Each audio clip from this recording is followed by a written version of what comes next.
নমস্কার, পরিক্রমণ বৃত্তান্ত চ্যানেলে সবাইকে স্বাগত। শুভ শারদীয়ার প্রীতি ও শুভেচ্ছা জানাই সবাইকে। আজ শুভ ষষ্ঠী, আজকে থেকে দেবীর আরম্ভ, ষষ্ঠাদি আরম্ভ। আজ এসেছি বীরভূম জেলার সুরুল গ্রামের সরকার জমিদার বাড়ির দুর্গা উৎসবে। এটি হলো বড় তরফের দুর্গা পূজা। এখানে মা আজকে যদিও মায়ের বিগ্রহ সম্পূর্ণ হয়ে ওখানে ওঠেনি, যদিও ষষ্ঠাদি আরম্ভ হয়ে গিয়েছে এবং ঘটে পূজা হয়েছে সকালে, এবং মায়ের বিগ্রহ সাজানোর প্রক্রিয়া চলছে এবং সেই মায়ের মুকুট চালচিত্রের যে সজ্জা এখনও সম্পূর্ণ হয়নি। এই পূজা 250 বছরের প্রাচীন একটি দুর্গা পূজা।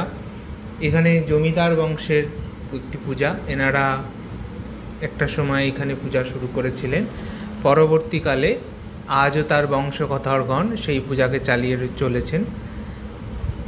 এই সরকার জমিদার বাড়িতে তরফ থেকে দুটি তরফ আছে, একটি বড় তরফ এবং ছোট তরফ। এটি হচ্ছে বড় তরফের পূজা। এরপর আপনারা দেখবেন ছোট তরফের আরেকটি পূজা। দর্শন করুন মাকে, অপূর্ব সুন্দর। এবং এখানে একটি বিশেষত্ব হচ্ছে মায়ের বিগ্রহের যে মুখ সেটি কিন্তু হাতে তৈরি করা হয়, কোনো ছাঁচে ব্যবহার করে হয় না। সবার লক্ষ্মী, সরস্বতী, দুর্গা এবং প্রতি বছর একই ধরনের মুখ হয়। এটি একটি আশ্চর্যের।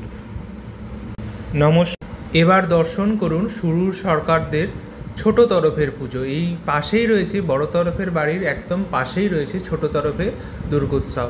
এছাড়াও সরকার জমিদারদের রয়েছে দুটি শিব মন্দির এবং একটি পঞ্চরত্ন লক্ষ্মী জনার্দন নারায়ণের মন্দির, অর্থাৎ এখানে শালগ্রাম পূজিত হন।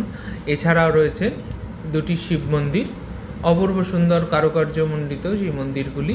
এটি ছোট তরফের দালানের একদম সামনেই মন্দিরগুলি। এখানে ছোট তরফেরও একইভাবে অপূর্ব সুন্দর এই দুর্গা মূর্তিটি তৈরি করেছেন কোনো ছাঁচ ছাড়াই। এখানে ছাঁচেরই ব্যবহার হয় না। দুর্গা যে মায়ের বিগ্রহ তৈরি করা হয়, দুর্গা, লক্ষ্মী, সরস্বতী, কার্তিক ইত্যাদি সকলের যে মুখ ব্যবহার করা হয় তা সবই হাতে তৈরি হয়। এ এক অভিনব এবং অপূর্ব সুন্দর। গ্রামটি যেহেতু বীরভূম জেলার একটি বিশেষত্ব হলো এই গ্রামগুলির মধ্যে একটা অদ্ভুত শীতলতা অনুভব করি। এটা আমার এক ব্যক্তিগত অভিমত, সেটি এই গ্রামের ক্ষেত্রেও ব্যতিক্রম নয়। এই গ্রামগুলিতে একটা যেন শীতল স্নিগ্ধ পরশ আছে। সরকার জমিদারদেরও বাড়ির সামনেও সেই একই রকম পরিবেশ অনুভব করলাম। এছাড়াও এখানে মেলা বসে, শারদীয় দুর্গোৎসবে মেলা বসেছে। জমিদারদের তরফে বিশেষ পূজার আয়োজন করা হয়েছে। গতকাল পঞ্চমীতে রাজরাজেশ্বর জনার্দন এসে সেখানে পূজার ঘট স্থাপন হয়েছে এবং পূজা চলছে। সপ্তমীর দিন থেকে, আগামীকাল সপ্তমী, সেই সপ্তমীর দিন থেকে মায়ের বিশেষ পূজা চলবে।